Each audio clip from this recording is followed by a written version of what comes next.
Saudara-saudari terkasih, apakah saudara sudah memulai hari ini dengan penuh sukacita dan punya niat untuk berbuat baik meskipun kecil? Semoga Tuhan memberkati niat baik saudara. Saya akhir-akhir ini memang sangat terpesona oleh beberapa informasi tentang semesta ini. Salah satunya adalah bahwa bintang yang pada awal mula pada saat Big Bang meledak, ledakan besar. Dalam ledakan itu kemudian menciptakan unsur-unsur yang membentuk bintang baru, namun di dalamnya sudah ada unsur-unsur mineral yang ada di dalam tubuh kita. Seperti zinc, zat besi, mineral-mineral lain yang ada di dalam diri kita. Artinya bintang itu meledak, tetapi kemudian menghasilkan sebuah proses yang ujung-ujungnya membentuk kehidupan yang ada di dalam diri kita. Itu bagi saya menakjubkan, karena kemudian saya memang menyadari bahwa diri saya ini kecil, tidak berarti jika dibandingkan dengan dunia, dengan semesta. Tetapi pada saat yang sama, ketika saya memandang bintang-bintang, unsur-unsur dalam bintang itu juga ada dalam diri saya. Atau sebaliknya, unsur-unsur dalam diri saya ini juga ada di bintang-bintang itu. Jadi sekaligus saya kecil, tetapi sekaligus juga tanpa batas. Namun di luar itu adalah kesadaran bahwa saya dengan semesta itu bukan dua hal yang berbeda. Sama, unsur-unsur kita sama. Dan ini kemudian membuka cakrawala lebih baru, lebih luas.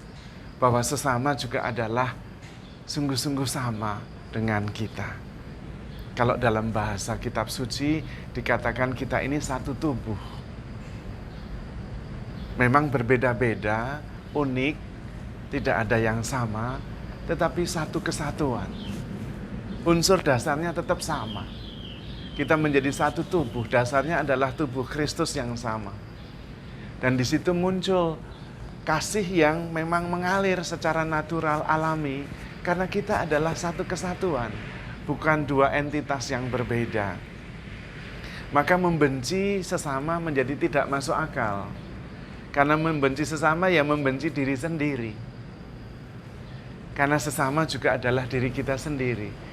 Tidak mungkin kita seperti tangan mengatakan kepada kaki, saya tidak membutuhkanmu atau saya membencimu. Enggak bisa, karena kita satu kesatuan. Dan karena itu bisa memahami ajaran Yesus untuk mengasihi termasuk musuh-musuh. Karena yang berbeda tidak berarti musuh. Namun seringkali kita masuk dalam dunia ilusi. Seolah-olah kalau berbeda itu musuh. Kalau tidak sama itu berarti bukan sahabat. Dan karena itu muncul banyak persoalan di situ. Padahal berbeda tetapi bisa satu tubuh. Satu tetapi berbeda itu bisa. Pohon saja ada carang, ada ranting, ada buah, ada daun. Berbeda sekali dengan batang. Tapi satu tubuh. Seperti mata dengan tangan itu berbeda sekali, fungsinya berbeda, mekanisme kerjanya berbeda, tapi satu tubuh. Dan menurut saya itu juga kita bisa memperluas dengan sesama kita, dengan semesta ini. Kita satu tubuh juga.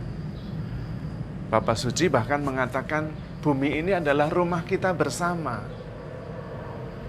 Yang harus kita jaga bersama. Kita tinggal di rumah yang sama. Itu berarti kita serumah. Dan kalau kita mempunyai unsur-unsur yang sama, ya kita serumah, ya saudara. Saudara serumah malahan. Dan karena itu kita diharapkan mempunyai perspektif yang lebih jelas untuk selalu mengusahakan kebaikan bersama, dimanapun kita berada. Karena memang alaminya kita seperti itu. Dan kalau kita belajar dari alam, memang sungguh menakjubkan. Kita bisa mempunyai sudut pandang yang berbeda dan bisa memahami firman Tuhan secara lebih jelas. terutama untuk hidup di dalam kasih, mengasihi semua, termasuk mengasihi musuh-musuh. Karena sebetulnya tidak ada musuh, yang ada adalah saudara.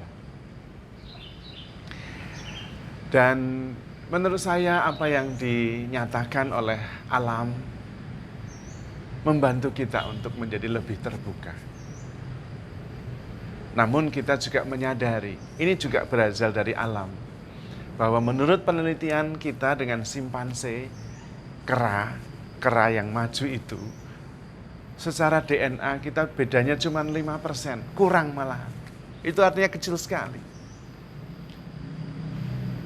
Dan itu seringkali membuat kita kembali ke yang 95% itu karena itu yang dominan. Yang 5% ini kadang-kadang tidak cukup kuat untuk menjaga kita menjadi berbeda dengan saudara kita simpanse itu. Yang 5% ini justru adalah kesadaran, kekuatan mencintai, dan kekuatan rohani untuk mengampuni. Itu yang membuat kita berbeda total dengan saudara kita. Namun karena ini jumlahnya kecil, meskipun powerful dan mengubah, seringkali juga kalah oleh yang 95% itu. Yang cenderung untuk survive. Dan untuk survive itu kebanyakan bersifat egoistik. Bukan salah, karena itu untuk mempertahankan hidup. Masalah makan, minum, kekuasaan itu adalah survival. Dan seringkali kita jatuh ke survival terus. Tapi itu kita berarti kembali ke yang 95% itu. Yang simpanse itu. Maka kita perlu mengolah yang 5% yang menjadi pembeda itu.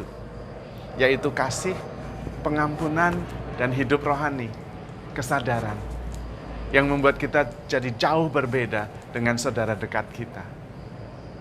Meskipun kita begitu mulia, tetapi kita juga mempunyai kelemahan. Karena dominan kita tetap animal. Animal simbolikum. Binatang yang mengenal simbol. Binatang yang bisa mencintai. Binatang yang bisa sadar. Binatang yang bisa mengampuni. Tetapi, meskipun binatang, itu ada yang membedakan, yaitu pengampunan, kasih, dan kesadarannya. Hanya memang, karena itu porsinya kecil, kita sering kembali survival, egoistik. Maka yang egois tidak bisa mencintai, hanya bisa survive. Tetapi kemudian kembali menjadi simpanse. Maka kita diminta fokus untuk mengembangkan dan hidup di dalam yang 5% itu. Dengan kesadaran bahwa yang 95% seringkali dominan dalam hidup kita. Tetapi apabila kita sadar, kita cepat kembali untuk tidak menjadi simpanse, tetapi menjadi manusiawi.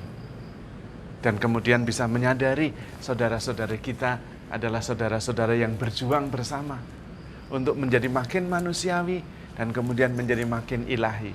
Terutama karena kita mengandalkan kasih Allah yang luar biasa. Belajar dari semesta sungguh menakjubkan. Terutama makin menyadari betapa kita ini debu, tetapi begitu dikasihi oleh Tuhan.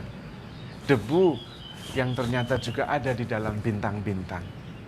Karena Tuhan sangat mengasihi kita, selalu menemani kita, dan selalu memberikan diri yang terbaik untuk kita semua. Maka saudara-saudari terkasih, handle yourself with care, because you are loved. Tuhan memberkati.